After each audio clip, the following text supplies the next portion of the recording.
Ese ashimwe bene data abakristo bavandimwe, turabashuje mu izina rya Yesu Kristo. Dushimiye Imana itwemereye kugaruka hano. Ntago biba byoroshye kubona tugenda tukagaruka, kubona turyama tugasinzira tukabyuka amahoro. Hariho benshi biba bitakundiye, ariko twebwe turi bazima. Imana iraturinze, ni iby'igiciro cyinshi. Nk'uko mubizi, nitwa Naomi, ku batanzi no ku banzi niko nitwa. Hanyuma ngarutse ngo tuganire ku ijambo ry'Imana mu buzima bwa buri munsi, nk'uko n'ubundi channel yacu bivuga. Mbere na mbere reka tubahe ikaze kuri Supplication TV. Imana yo mu ijuru ibahereza umugisha kandi twishimiye kubana namwe. Reka tubanze turamyeho Imana, dusenge, hanyuma turaza kukugaruka nyuma dukomeze n'ijambo ry'Imana, turebe se n'iki Imana ivugana natwe. Turaramya indirimbo yo mu gatabo ivuga ngo dore urukundo rwatumye mpfira, ibyaha byanjye bihamba mu mva, maze arazuka ngamuze nase, nagaruka nzamushimira ibyo. Dore urukundo rwatumye mpfira, ibyaha byanjye bihamba mu mva, maze arazuka ngamuze nase, nagaruka nzamushimira ibyo.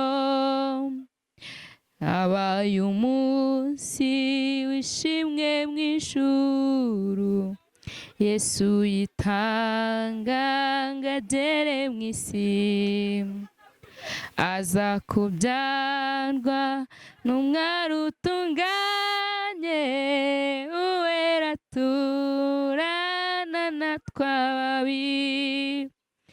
Dore urukundo rwatumye mpfira, ibyaha byanjye bihamba mu mva, maze arazuka ngamuze nase, nagaruka nzamushimira ibyo.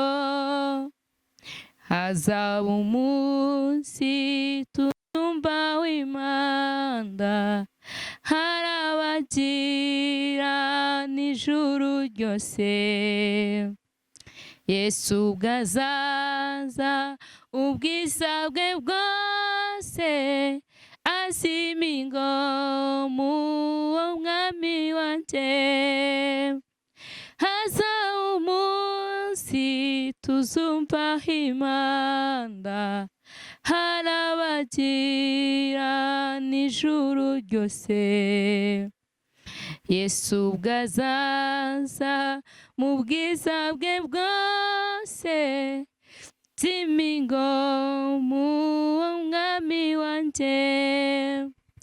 Dore urukundo rwatumye mpfira, ibyaha byanjye bihamba mu mva, nuko arazuka ngamuze nase, ntagaruka nzamushimira ibyo. Maze arazuka ngamuze nase, nagaruka nzamushimira ibyo. Uwiteka Mana, turagushimye, tuguhaye icyubahiro Mana nziza. izina ryawe rihabwe icyubahiro. Nta yindi mana iriho ikwiriye gushimwa, nta yindi mana iriho ikwiriye icyubahiro. Turagushimiye kubw'uyu munsi mwami waduhaye ngo tuwishimiremo. Uwiteka mana nziza, ni wowe mana y'urukundo, ni wowe mana ikiranuka. Ingoma yawe ntabwo izahanguka, izina ryawe rizahoraho iteka ryose. Uwiteka mwami mana, turagushimiye kubw'imirimo itangaje wadukoreye. Turagushimiye ko turi amahoro, turagushimiye ko turi bazima. Mwami Imana ikiruta byose, tugushimiye ko wemeye ko tugera kuri uyu munsi. Uwiteka Mana, rero iki kiganiro turakikweretse, ijambo ryawe tugiye kwiga, twebwe tugiye gufungura Bibiliya, wowe ufungura imitima y'abantu bose bazadukurikirana ndetse n'abadukurikiranye, kuko ni wowe uzi icyo bakeneye, ni wowe uzi, ni wowe ubizi, ni wowe ubizi Mana. Twebwe ntacyo dushoboye, ariko wowe urashoboye muri twebwe. Mana rero reka uduhereze umugisha, ubane natwe, utugirire neza mwami. Twirukanye imbaraga mbi z'umwijima, twirukanye imyuka mibi ya kirogoya, mu izina rya Yesu Kristo. Mwami Imana, ubane natwe, utugirire neza, dusenze twizeye ko ubikoze, amen. Tuvuye mu mwanya mwiza wo gusenga Imana, dushimiye Imana ko itwemereye n'ubundi mumfashe tuganire ku ijambo ry'Imana mu gihe gitoya nk'uko icano ibivuga. Twitwa Supplication TV. Twarabibonye mu Befeso ibice 6 umurongo wa 10, hari ijambo rivuga uburyo bwo gutwara intwaro zose z'Imana. Bibiliya iravuga ngo ikigeretse kuri ibyo, icyanga se ibisigaye mukomerere mu mwami no mu mbaraga z'ubushobozi bwe bwinshi. Turashimira Imana yuko idukomeza mu bihe bigoye, ikaduha n'imbaraga zo gukomera. Bahaye ikaze rero mwese. Turaza gusoma ijambo riri muri Timoteyo wa 2 ibice 2 umurongo wa 19. Hari ijambo rivuga ngo nyamara urufatiro rukomeye rw'Imana ruracyariho, rwanditseho ijambo ngo Uwiteka azabe. Ndagira ngo uyu munsi tuganire ku ijambo ry'Imana rivuga umugambi w'Imana ku bantu bayo. Imana ijye kuturema, yaturemye ifite umugambi wayo. Ibintu byose yaravuze ngo bibeho, bibaho kubw'ijambo ryayo. Ariko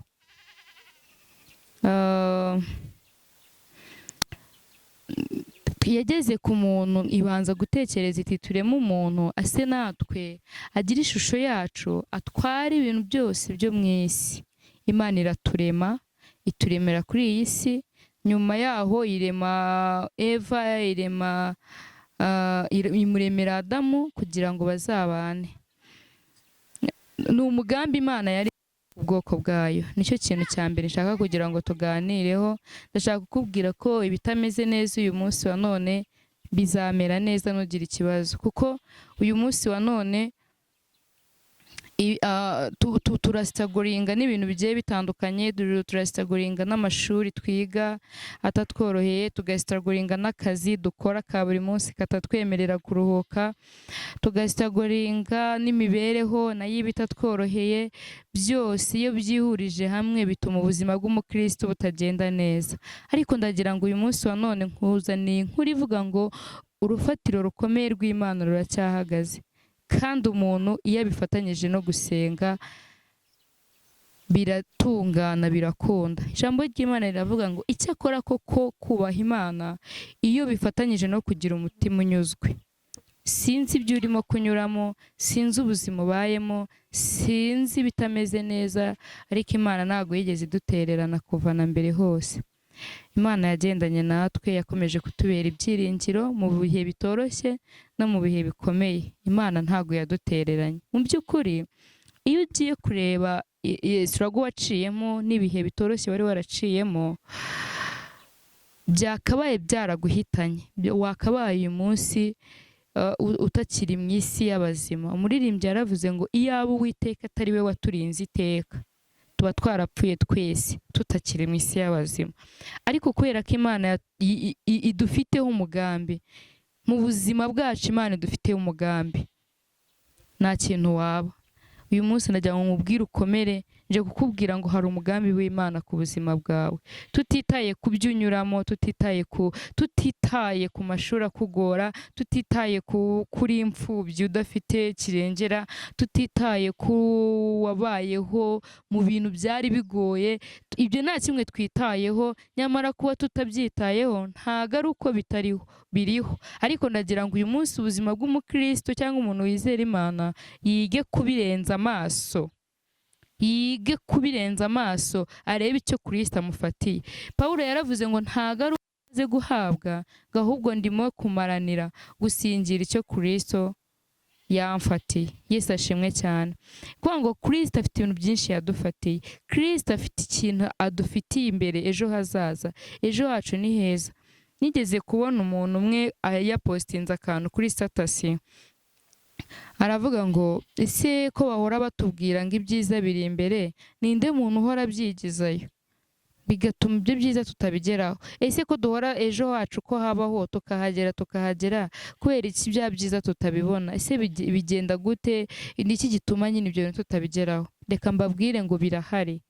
Iyo uhagaze mu masezerano yawe, Imana iguhereza ibyiza yagusezeranyije. Imana ntago ari umuntu ngo ibeshye. Imana ntago yakuremye kuri iyi si ngo ubabare. Bibiliya iravuga ngo ese hari umuntu umwana we yasaba umutsima akamuhereza ibuye? Cyangwa se hari umuntu umwana we yasaba ifi akamuha inzoka? Ntabwo ibyo bintu bishoboka. Noneho ijambo ry'Imana rivuga ngo ko muri babi muzi guha abana banyu ibyiza, Ise wo mu ijuru wo ntago azabibahana n'ibindi byose mukeneye. Imana rero ntago yakuremye kuri iyi si ngo ubabare, yakuremye kugira ngo ubeho kandi unezerewe. Icyo usabwa gusenga Imana ntago ari ugusenga ngo ako kanya usubizwe. Hoya, Bibiliya iravuga ngo gusenga k'umukiranutsi bigira umumaro ku Mana, ariko cyane cyane iyo asenganye umwete. Ujya gusenga ugasenga amasaha ukarambirwa. Ni ukuri iyo twasenze ijuru riratwumva. Hari indirimbo turirimba ivuga ngo rangurura utangariza abafite intimba, bwira n'abo bose bashaka kwiyahura ko dufite Imana itabara abayo, kandi iyo Mana dusenga iratwumva. Rero uyu munsi wa none bakristo bavandimwe, ni mwizere Imana kandi musenge. Birabanga igihe kirageze kandi kirasohoye yuko abasenga Data bamusengera mu kuri no mu mwuka, ko bene abo Imana ishaka ko ari bo bayisenga. Haleluya. Yesu ashimwe cyane. Imana ikeneye ko ari wowe uyisenga, wowe usenga Imana mu kuri no mu mwuka. Ntabwo Imana ikeneye ko wundi ngo bishatse kuvuga ko Imana yacu ni umwuka. Umuntu udakorana na Mwuka Wera, niyo mpamvu Yesu yaravuze ngo muhumure ntago mbasize nk'imfubyi, mbasigiye umufasha ari we Mwuka Wera, azabana namwe uwo nguwo. Kandi ngo namwe muzahabwa imbaraga. Mwuka Wera nabamanukira muzaba abagabo bo kumpamya. Rero natwe dufite amashimwe, dufite ibihamya. Ibyakubayeho bigereranye n'ibizakubaho. Imbere hacu ni heza. Wikirebera mu ndorerwamo y'uyu munsi, ahubwo ireba mu ndorerwamo yawe y'ejo hazaba hameze gute. Imana ifite umugambi wayo. Ijambo ryo riravuga ngo erega ibyo nibwira kubagirira ntago ari bibi, ahubwo ni byiza, kugira ngo mbareme umutima w'ibyo muzabona nyuma. Haleluya. Yesu ashimwe cyane. Iri jambo ndarikunda cyane. Biravuga ngo ntabaza ndagutabara, nkwereke ibikomeye biruhije utamenya. Imana ihagurukije abakozi b'Imana kugira ngo bakubwire umugambi w'Imana ku buzima bwawe. Tabaza Uwiteka. Bibiliya iravuga ngo abarushye n'abaremerewe muze musange ndabaruhura, kandi abafite ibibazo ninjye gisubizo. Ibi twebwe twakishakira igisubizo bigakunda, ariko igisubizo ushatse mu gihe gito nyine ushobora kugishaka no mu buryo butemewe cyangwa se no kubyiyumvisha ugasubizwa isefini, ariko ntago biba birambye. Ngo muri ubwo buzima bibaho ariko ntago biramba, ubona igisubizo cy'ako kanya ariko cy'igihe gitoya. So rero icyo uyu munsi wa none nkubwiye, icyo uyu munsi wa none ngushishikariza, ongera usubizwemo ibyiringiro. Ijambo ry'Imana rivuga ngo ibyo byiringiro tubifite nk'igitsikamutima kandi gikomeye. dufite ibyiringiro by'uko Imana izatugirira neza, dufite ibyiringiro dufite ibihamya. Hari abantu benshi Imana yagiriye neza, nanjye ndimo, nanjye Imana yangiriye neza. Kandi Yesu Kristo yari ariho kera, n'uyu munsi niko akiri ndetse nikazaguma. Rero Yesu ntabwo yakizaga mu gihe cyashize, n'ubu Yesu yarakizaga. Haleluya. Icyama Yesu nawe akakugenderera kuri uyu munsi, icyama Yesu akakugenderera akagukiza, icyama Yesu akagukuraho umuruho, icyama Yesu akakuruhura, icyama nawe ukongera kumugirira icyizere. Haleluya. Dusenga Imana, dusenga ubudasiba, kandi gusenga ni ugusaba, kandi iyo usaba uringinga ugategereza, kandi Imana dusenga iratwumva. Abanyeshuri bagiye gukora ikizamini cya leta, ababyeyi bafite abana babo biga, abana biga bitaboroheye, nimusenga Imana. Ibyo dukeneye byose biri muri Yesu.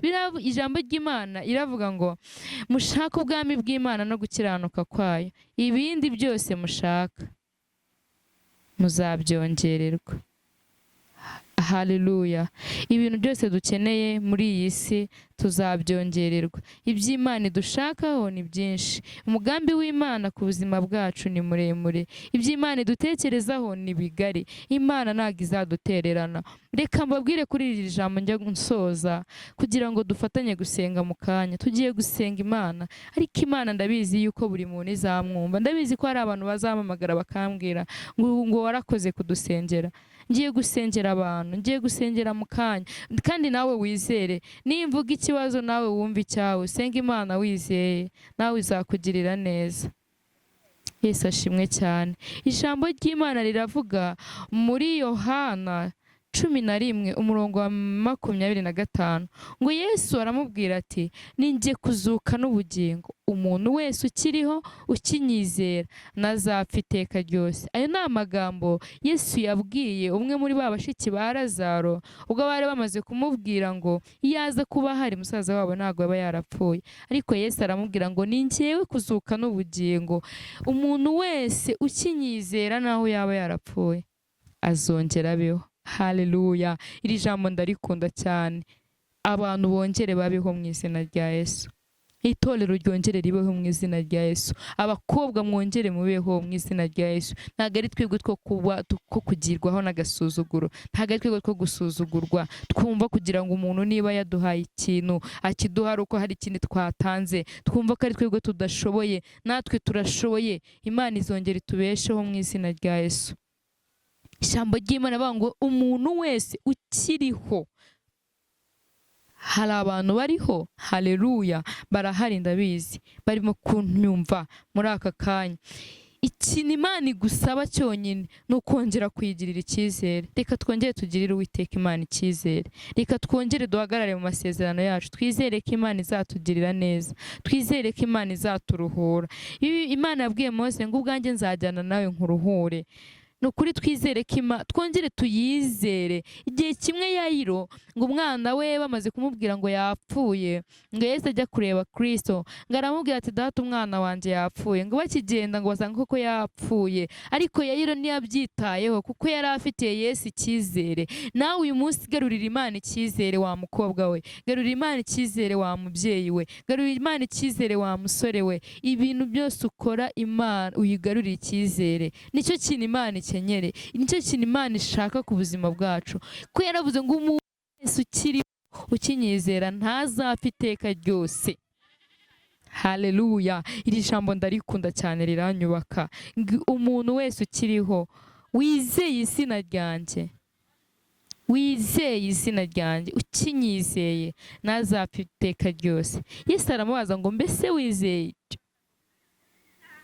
Haleluya. Ese wizera ko iyo ndwara ufite yisha abandi uyu munsi wa none Imana yayigukiza? Ese icyo kibazo ufite, ese ubwo bupfubyi, ayo mashuri akugoye, ibyo bihe bitoroshye kuri wowe, wizere ko Imana yabihindura? Wizera ko Imana yacu ihindura amateka? Wizera ko Imana yacu ikora ibyanze guhinduka? Wizera ko Imana ihindura? Haleluya. Imana yo mu ijuru ikugaruremo icyizere. Imana yo mu ijuru imfashe ndagusengera. Tugiye gusenga Imana. Tugiye gusenga Imana abakristo. Tugiye gusenga Imana bene data. Tugiye gusenga Imana bantu mudukurikiranye. Mukomeze mugirire Imana icyizere. Imana ntabwo izigera ibatererana. Imana izagumana namwe. Reka dusengere muri iri jambo. Reka dusenge, dufatanye gusenga. Nawe uzamure ijwi ryawe usenge. Ndasengera abarwayi, ndasengera abababaye, ndasengera buri muntu wese. Mana turagushimye kubw'ijambo, tugushimiye ineza yawe n'urukundo rwawe. Tugushimiye ko wabanye natwe mwami, turaguhimbaje. Wera wa Isiraheli watugiriye neza. Mana y'imbabazi waturinze. Mana reka wongere kutwagura mu mitima yacu. Mana duhe imbaraga zo kukugarura icyizere. Birashoboka ko twaba twarateshutse ku murimo wawe. Birashoboka ko twaba twaragenze nabaho bidakwiriye. Ijambo ryawe rirambwiye ngo igihe kirageze kandi kirasohoye cyuko abasenga Imana kuri no mu mwuka ngo yuko bene abo ko Imana ishaka ko aribo bayisenga. Wera wa Isiraheli ngwino ubane natwe, ngwino utugirire neza wa Mana we, ngwino twagurire imbago, ngwino uduhindurira amateka. Mana nsengeye abantu barwaye, Mana nsengeye abantu bihebye, Mana nsengeye abarira, ubane nabo mwami. Izina ryawe rihabwe icyubahiro. Mana nziza ukomeze guha umugisha buri muntu wese udushyigikira, ukomeze kumwagura. Bisabye twizeye kubikoze. Uhereze umugisha abantu bose mwami Imana, ubagirire neza kandi ubereke ubwiza bwawe. Izina ryawe rihabwe icyubahiro. Mu izina rya Yesu Kristo dusenze twizeye kubikoze. Amen, amen. Shalom, shalom. Amahoro y'Imana abane namwe. Tubifurije ibihe byiza, tubifurije kugubwa neza. Abari mu ntambara mwihangane, Imana irabizi. Abababaye mwihangane, Imana ni umunezero wacu. Abarira, Imana ni umuhoza, buri muntu wese izamwagura kandi izamugirira neza. Mukomeze kudushyigikira, mukore subscribe, mukore share. Iri jambo ry'Imana rigere ku bantu bose. Application TV ni yacu twese kugira ngo tubashe kuboka kandi tubone ubwiza bw'Imana. Tubifurije amahoro y'Imana, tubifurije gukomeza kugubwa neza. Imana ibahereze umugisha. Shalom, shalom.